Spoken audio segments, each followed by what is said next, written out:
Bonjour à tous, bienvenue pour cette nouvelle vidéo, une partie flash. On va voir une partie qui s'est jouée entre Fischer et Pourev Zav, un Mongol qui s'est joué en 1962. Une attaque yougoslave, qui était la spécialité de Fischer. Il connaissait parfaitement les positions issues de l'attaque yougoslave. Donc E4, C5, défense sicilienne, cavalier F3, D6, D4, C prend D4, cavalier prend, cavalier F6. Attaquant le pion, le cavalier C3 vient défendre le pion. G6, fou E3, fou G7. Donc on a la variante du dragon. Ici F3, on a l'attaque yougoslave. Cavalier C6, dame D2.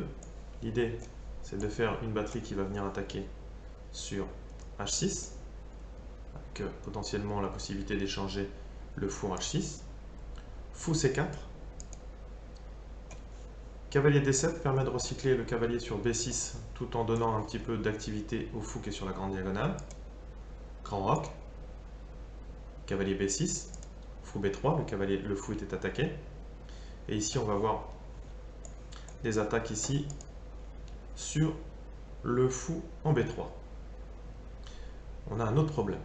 Ici, Fischer a joué D3. Pourquoi ici, il n'a pas joué directement H4? Eh bien, tout simplement parce que ici, on voit que la case C4 est attaquée deux fois par le cavalier sur laquelle il va pouvoir effectuer une fourchette entre la dame et le fou. Ce qui permettra au noir d'échanger ce fou et ça permettrait à celui-ci de prendre de la valeur. Le but, c'est vraiment pour les noirs d'essayer de l'échanger contre ce fou ici.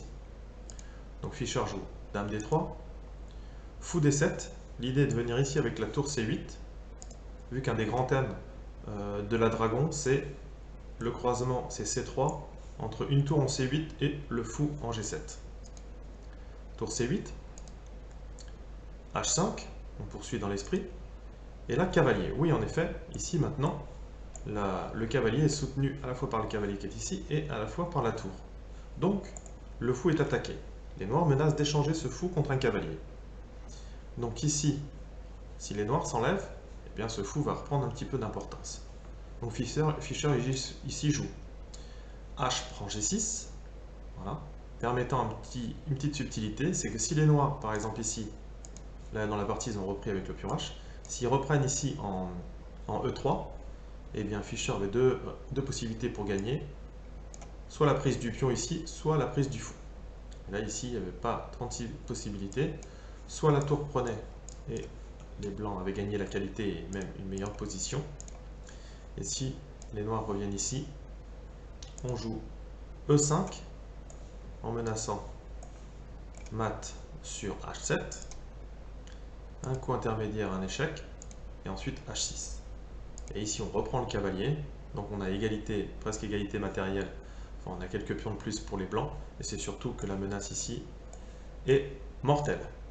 Donc ici les noirs sont obligés de reprendre en G6, et ce qui permet à Fischer de jouer fou H6. Ici les noirs auraient dû jouer E5 directement, ils jouent E6, F4, et ensuite ils font une erreur, ils jouent E5. Donc mettez-vous dans la peau de Fischer, mettez sur pause et essayez de trouver le coup de Fischer.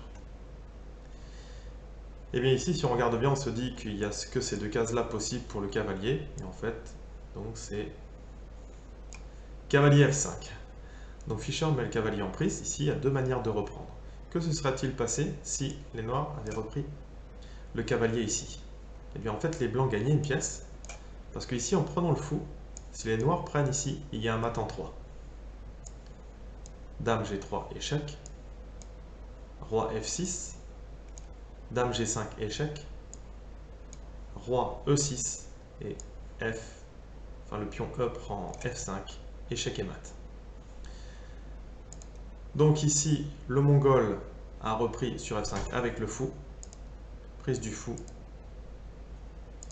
Ici, la position était déjà morte s'ils avaient repris le pion. Les noirs tentent une défense astucieuse avec les grands thèmes de la dragon. Le roi vient se mettre sur la grande diagonale, E4. Si Fischer ici avait repris la dame, les noirs auraient résisté beaucoup plus longtemps ici. Et ensuite, ici en attaquant la dame, les noirs s'en seraient sortis. Mais ici sur E4, Fischer avait tout vu. Il prend le fou ici. Et si les noirs prennent la dame ici, eh bien F6, la menace est mat en H8. La seule défense possible pour les noirs, c'est de redonner la dame ici. Et rien n'empêche les blancs de faire échec et mat en H8. Ici, prise du fou, ils n'ont pas repris la dame, mais ensuite, après cavalier ici, eh bien, les noirs sont dans une situation désespérée. Par exemple, tour G8, on a F6, roi F8 forcé, et ensuite après l'échange des dames ici, les blancs ont une pièce de plus. Voilà, merci d'avoir suivi cette vidéo. À une prochaine, ciao.